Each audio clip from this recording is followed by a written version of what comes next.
On va pas se répéter en expliquant les problèmes du Paris Saint-Germain. Les problèmes dans ce club, on les connaît depuis très longtemps maintenant. Ça fait plus de 11 ans que ça dure, mais même et bien avant l'arrivée des Qataris et de QSI, il y avait déjà des gros problèmes au Paris Saint-Germain. À l'époque Canal+, à l'époque Colonie Capital, il y a toujours eu des problèmes dans ce club. Mais, soi-disant, les Qataris étaient arrivés au Paris Saint-Germain pour bâtir un projet, gagner la Ligue des Champions en 5 ans, en faisant des recrutements intelligents, en faisant des organigrammes, un grand président, un grand directeur sportif, un grand coach, un grand directeur général. Je ne vais pas me répéter, ils avaient très bien commencé avec les Carlo Ancelotti, Leonardo. Malheureusement, ces gens-là, on ne les a pas laissés travailler, on les a critiqués au bout de 6 mois de travail, on les a dégagés comme des daubes, et à l'arrivée, on a commencé à baisser de niveau en tant que coach, et personne n'a réussi à prouver quelque chose dans cette équipe. Très clairement, personne n'en a eu les cojones, en a eu l'envergure, avait les épaules pour réussir quelque chose. Il n'y a jamais vraiment de grand coach depuis l'ère Ancelotti qui est arrivé au Paris Saint-Germain, parce que ces gens-là ne veulent pas travailler au Paris Saint-Germain, parce qu'ils savent comment ça se passe si tu viens au Paris Saint-Germain. Tu n'as pas les pleins pouvoirs, ce n'est pas toi qui décide, ce n'est pas toi qui fais l'équipe, ce n'est pas toi qui fais le recrutement, ce n'est pas toi qui prends les décisions internes ou externes, ce n'est pas toi qui fais le mercato. On va pas se répéter. Est-ce que vous voulez qu'on dise la même chose et qu'on analyse la même chose que ce qui s'est passé lors des 11 dernières années? Ce qui s'est passé sous l'ère Colonie Capital? Ce qui s'est passé sous l'ère Canal+? Mais on va parler plus de ces dernières années. Je vais pas me répéter. Après le match contre le Barça, la remontada, on s'est déjà expliqué. La remontada contre les U17 de Manchester United en 2019, on s'est déjà plaint, on a critiqué. On va pas se répéter. Après la remontada de Madrid l'année dernière, on va pas se répéter. Il y a eu des éliminations contre le Real en 2018, des éliminations contre Chelsea en 2014.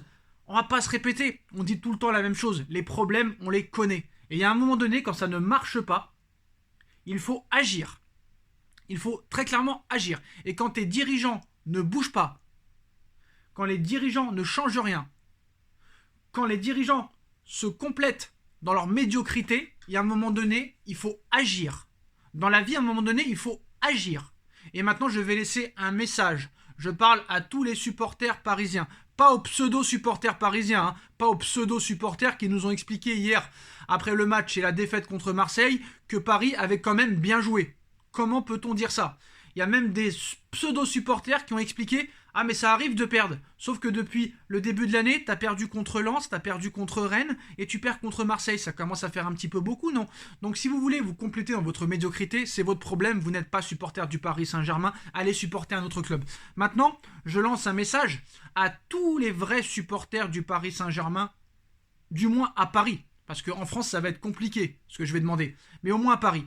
Dans tous les grands clubs, qu'est-ce qui se passe quand ça ne marche pas? Quand il y a une crise de résultats, quand il y a une crise de trophées, quand il y a des crises au niveau interne, quand il y a des crises au niveau de l'organigramme, au niveau des dirigeants, eh ben, les supporters montent au front. Les supporters vont devant les camps d'entraînement et viennent se plaindre, viennent faire des manifestations pour bien expliquer que ça ne marche pas. Alors je ne demande pas de brûler les voitures des joueurs, je ne demande pas de mettre des tags sur les murs du camp des loges, mais il y a un moment donné, il y a des supporters au Parc des Princes, des nouveaux supporters, des footix, très clairement. Parce qu'on ne va pas me dire que les supporters qu'on entend au Parc des Princes sont les anciens supporters du Paris Saint-Germain. Voilà, je vous invite à aller voir des vidéos YouTube. Qu'est-ce que c'était les supporters du Paris Saint-Germain, les Boulogne Boys et les Tigris d'Auteuil, etc. et les vrais ultras entre 1970 et 2010. Allez sur YouTube et tapez ça. Vous verrez que les chants ne sont pas du tout les mêmes que maintenant. Maintenant, ils nous ont inventé des chants. Ce n'était pas du tout la même chose avant. Avant, on avait la plus grosse ambiance d'Europe. Ceux qui veulent pas le croire, j'en ai rien à carrer. Moi, je le sais. J'ai été abonné au parc entre 2001 et 2003. À l'époque, le PSG était déjà en grande difficulté. Et il y a même des gens qui venaient que pour voir les supporters. C'était une ambiance de fou. Tu partais du stade, tu repartais du Parc des Princes, tu devenais sourd. Tellement c'était impressionnant. Et quand les Qataris ont acheté, ils ont dit à Monsieur Leproux, il faut dégager les supporters, il faut dégager tous ces énergumènes, parce que nous, on n'en veut pas quand on arrive. Nous, on veut un public de footix, on veut un public de Disneyland Paris. On veut un public qui ne comprenne rien au football et qui ne va pas se plaindre. En bref, que des bourgeois. On veut que des bourgeois. Tous les ultras, tu les dégages. T'en laisseras quelques-uns juste pour faire un petit peu d'ambiance. Mais très clairement, il y a quelque chose qui s'appelle les supporters. Il faut que tous les supporters du Paris Saint-Germain agissent, aillent devant le camp des loges et aller manifester. C'est la seule solution pour que ce club change. Alors je ne sais pas, il faut demander n'importe quoi, une vente du club, repartir sur une feuille blanche, je ne sais pas ce qu'il faut faire, mais il faut se rassembler. Il faut se rassembler pour aller devant le camp des loges et aller manifester qu'on n'en peut plus. Qu'on n'en peut plus. On n'en peut plus de voir des purges, match après match. On n'en peut plus de subir des remontadas année après année, après les recrutements qui sont faits. On n'en peut plus d'avoir des dirigeants incompétents à la tête du Paris Saint-Germain. On n'en peut plus d'avoir des pseudo-personnes qui croient connaître le football et qui ne le connaissent pas. On n'en peut plus que le club privilégie des influenceurs, des vedettes, plutôt que les vrais supporters. À un moment, il y en a ras-le-bol. À un moment, il y en a marre. On voudrait parler de football. On voudrait parler de performance. On voudrait parler de jeu. On voudrait parler de football. On ne parle jamais football avec le Paris Saint-Germain. Il n'y a aucune stratégie dans ce club. Ce club se laisse mourir. Jean-Claude Blanc. Je pense que personne ne sait qui c'est. Tellement il y a des pseudo-supporters footix. Jean-Claude Blanc était l'un des seuls compétent dans l'organigramme du Paris Saint-Germain. Il a quitté le Paris Saint-Germain au mois de janvier pour l'OGC Nice. Vous avez vu comment l'OGC Nice ça joue maintenant? Il vient de rejoindre le nouveau projet de l'OGC Nice. À Paris, il n'y a pas de projet. C'est le projet niveau 0. Tout le monde me dit « Ouais, on n'a pas eu de moyens le mercato dernier, on n'a pas pu bien recruter. » Vous avez vu combien le PSG a dépensé en milieu de terrain l'année dernière? Vous voulez qu'on fasse le calcul? Hugo Ekitike, 36 millions d'euros. Vitinha, 41 millions d'euros. Sanchez, 12 ou 13 millions d'euros. Fabian Ruiz, 25 millions. Carlos Soler, 25 millions. Ça fait combien d'euros là? À un moment donné, on a dépassé les 120 millions d'euros. Et on nous dit qu'on n'a pas les moyens de recruter.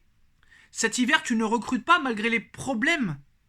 Tu les connaissais, les problèmes défensifs au milieu de terrain en attaque. Et tu ne recrutes même pas de joueurs. Et tu vas venir nous expliquer que tu n'as pas d'argent et que tu ne pouvais pas recruter. Le Bayern a acheté Sommer, a acheté Cancelo, qu'il a eu gratuit, et un troisième joueur. Le Bayern a eu 3 joueurs pour 8 millions d'euros. Il y a un moment donné, il faut arrêter de remettre toujours la faute sur les autres. Ces dirigeants-là sont des incompétents finis. Luis Campos n'arrive même pas à dire les choses en face, à expliquer les vrais problèmes. Il y a une peur dans ce club. Alors je ne sais pas, hein, on connaît un petit peu les Qataris. On sait comment ça se passe dans leur pays. Est-ce qu'il y a des pressions sur l'entraîneur? Est-ce qu'il y a des pressions sur les dirigeants? Est-ce que les dirigeants, les directeurs sportifs, les anciens directeurs sportifs, les coachs, les anciens coachs ont peur des représailles? Mais à un moment donné, il faut se poser la question. Pourquoi tous les joueurs qu'on recrute sont bons avant qu'ils soient recrutés au PSG? Ils arrivent au PSG, ils n'arrivent plus à mettre un pied devant l'autre. Dites-moi quel joueur a progressé au Paris Saint-Germain ces dernières années? Il n'y en a aucun. Mbappé a progressé certes, mais est-ce que c'est vraiment grâce au PSG? Ce serait peut-être plus grâce à l'équipe de France, j'ai l'impression. Tout le monde a craché sur Mbappé, ils ont oublié son triplé au Camp Nou, ils ont oublié son doublé à Munich, ils ont oublié beaucoup de choses. Et les mecs comme Mbappé sont jalousés et sont juste jugés sur ce qu'ils font de mal, mais jamais sur ce qu'ils font de bien.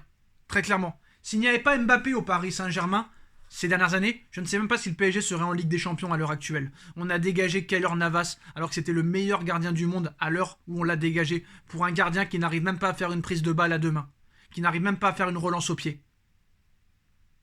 On va prolonger un joueur qui certes aime le PSG, Marquinhos, mais qui n'arrive plus à mettre un pied devant l'autre jusqu'en 2027. 2027, encore 4 ans. On a prolongé Marco Verratti, qui n'a jamais vraiment été décisif pour apporter quelque chose de très très grand au Paris Saint-Germain. Ça a été un bon milieu de terrain, très clairement, mais dans les très très très grands matchs. Est-ce que Verratti a déjà été décisif pour qualifier le Paris Saint-Germain en quart, en demi ou en finale? Si vous avez une référence, dites-le moi. Ça ne marche pas. Il faut repartir de zéro, mais ils ne le feront pas. C'est pour ça que je demande aux supporters d'aller au camp des loges. Je suis prêt à y aller, moi aussi, avec vous, pour venir manifester contre cette stratégie qui n'est pas du sport, qui n'est pas du football, parce que ces gens-là n'y connaissent rien, strictement rien au football. Ils ne savent pas comment gérer un club de foot, même un club de sport. Pour eux, il n'y a que l'argent qui compte. Pour eux, il n'y a que l'oseille qui donne la victoire. Mais non, ce n'est pas comme ça. Demandez à Chelsea combien de temps ils ont fait pour gagner la Ligue des Champions. Demandez aux Galactiques du Real qui n'avaient pas gagné la Ligue des Champions entre 2001 et 2014. Le Real est resté 13 ans sans gagner. Mais le Real a su se remettre en question. Le Bayern a su se remettre en question. Manchester United avait su se remettre en question à l'époque avant que Ferguson arrive. La Juve avait su aussi se remettre en question à une époque. L'Inter, le Milan AC, même maintenant Arsenal, a su se remettre en question. Donc à un moment donné, il faut agir. Vous savez très bien comment ça va se passer. Le PSG ne gagnera pas la Ligue des Champions cette saison. Christophe Galtier n'y arrivera pas. Et d'autres coachs n'y arriveront pas tant que le management et la stratégie ne changera pas. Donc ça sert à rien de continuer à espérer. Parce qu'il n'y a rien qui changera. Tu ne peux pas changer comme ça du jour au lendemain. Il faut travailler à l'entraînement. Il n'y a pas de travail. Et regardez comment ce club est managé. Le Paris Saint-Germain n'est pas un club français. Allez sur l'Instagram du Paris Saint-Germain. Il n'y a que des commentaires en anglais. Allez sur la chaîne YouTube du Paris Saint-Germain. Allez sur la chaîne YouTube du Paris Saint-Germain. C'est un Américain ou un Anglais qui parle, qui interviewe les joueurs, qui interviewe les coachs. Est-ce que c'est normal pour un club français? On n'est pas américain, on n'est pas anglais, on n'est pas indien, on n'est pas chinois, on n'est pas brésilien. La chaîne YouTube est en anglais. L'Instagram est en anglais. Nous sommes un club français. Alors je comprends que c'est une machine marketing, une machine de fric, mais à un moment donné, il faut qu'il y ait un peu d'âme quand même. Un peu d'âme, et ce club n'en a plus. Ça veut dire qu'on a mis tellement ces joueurs dans un confort, mais pas que maintenant, depuis que les Qataris sont arrivés, que ce soit avec les Zlatan, que ce soit avec les Neymar et compagnie. On leur a tout laissé faire, fêter leur anniversaire, fêter les Noëls, aller au carnaval, faire des galas, des fashion week. Mais il n'y a que ici que tu vois ça. Il n'y a que ici que tu vois ça. Gnabry au Bayern, il a fait ça. Saïd Hamidzik, il lui a mis 2 matchs. 2 matchs suspendus. Donc à un moment donné, tant qu'on n'agira pas nous, il n'y a rien qui changera. Pourquoi ils changeraient? Expliquez-moi. Pourquoi leur politique changerait si les supporters ne viennent pas? On ne peut même pas assister aux entraînements au camp des loges. Nous sommes le seul club français qui n'avons pas au moins une fois par semaine accès à un entraînement au camp des loges. La presse a seulement à peine 2 fois 15 minutes par semaine. Il n'y a pas de séance d'entraînement, il n'y a pas de séance de travail, ça ne court pas, ça ne joue pas, ça ne presse pas. Il n'y a pas d'envie, il n'y a pas d'intensité, il n'y a pas de président qui a une autorité, il n'y a pas de directeur sportif compétent, de directeur général qui n'a même pas été remplacé. Jean-Claude Blanc n'a même pas été remplacé. QSI se fout du Paris Saint-Germain. QSI se sert du Paris Saint-Germain et de la ville de Paris pour faire du pognon. Les Qataris se foutent des supporters. Les Qataris se foutent de Paris. Eux, ce qu'ils veulent, c'est faire de l'oseille. Ils s'en foutent des résultats du Paris Saint-Germain. Ils n'en ont que faire. Ils n'en ont que faire. Ce n'est pas leur problème. Campos y trouvera un poste ailleurs. Galtier trouvera un poste ailleurs. Tous ces joueurs-là trouveront des postes ailleurs. Et ça va prolonger Messi. Et ça va prolonger Ramos. Et ça va prolonger Marquinhos. Et ça va prolonger Kipembe. Et ça va prolonger encore ces joueurs qui n'ont jamais rien démontré. Je suis désolé de le dire, mais c'est vrai. C'est vrai. En poule, ils sont très bons. Mais regardez, rien que cette année. Tu as fait 2 matchs nuls contre Benfica. Tu as perdu contre Marseille. Tu as perdu contre Lens. Tu as perdu contre Rennes. Tu as fait match nul à domicile contre Monaco. Contre tous les gros, tu n'y arrives pas. Il n'y a pas d'âme. Il faut des guerriers sur le terrain. Un club comme ça qui prétend vouloir tout gagner, gagner la Ligue des Champions, la Coupe de France, le Trophée des Champions, le championnat, il te faut des guerriers à chaque match. Comme Marseille le montre, comme Manchester City ou Arsenal le montre, comme tous ces grands clubs qui l'ont montré ces dernières décennies. Si tu n'as pas des guerriers sur le terrain, tu ne peux pas gagner la guerre. C'est infaisable, c'est impossible. Je demande à tous les supporters du Paris Saint-Germain de se rendre au camp des loges et une bonne fois pour toutes faire un putain de bordel. Mais un bordel intelligent, c'est-à-dire manifester contre ces dirigeants qui veulent la perte du Paris Saint-Germain et plus remonter leur empire et leur compte bancaire. Mais nous, ça ne nous intéresse pas. Nous, on veut voir du beau jeu, on veut voir du beau football, on veut voir du spectacle, on veut voir une équipe solide défensivement, joueuse au milieu de terrain, qui prend du plaisir à jouer au football, qui ne pense pas qu'à l'argent. Ces mecs-là ne pensent qu'à leur salaire, qu'à leur prime de match, qu'à leur prime de victoire, qu'à leur prime de but, qu'à leur prime de passe décisif. Ils ont même des primes pour aller saluer les supporters. Quand les joueurs ont dû apprendre ça, ils ne savaient même pas que ça existait. Donc à un moment donné, moi je veux bien défendre l'indéfendable, mais c'est pas possible. On ne peut pas défendre l'indéfendable. Tout le monde est responsable.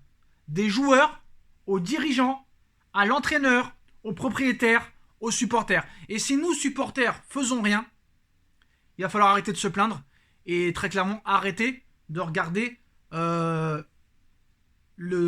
bateau couler, l'avion se cracher, le raz-de-marée. Voilà.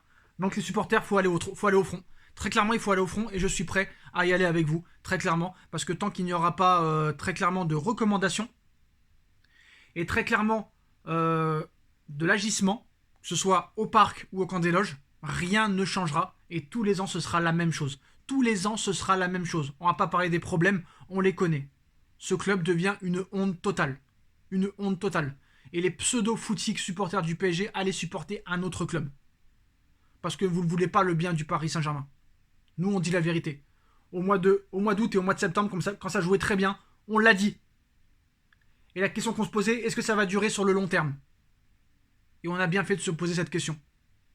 Voilà les postos, c'est la fin de cette vidéo. Dites-moi en commentaire ce que vous en pensez. On like, on partage, on commente, on s'abonne. Et on se retrouve très vite pour une nouvelle vidéo. Et allez Paris, tchuss.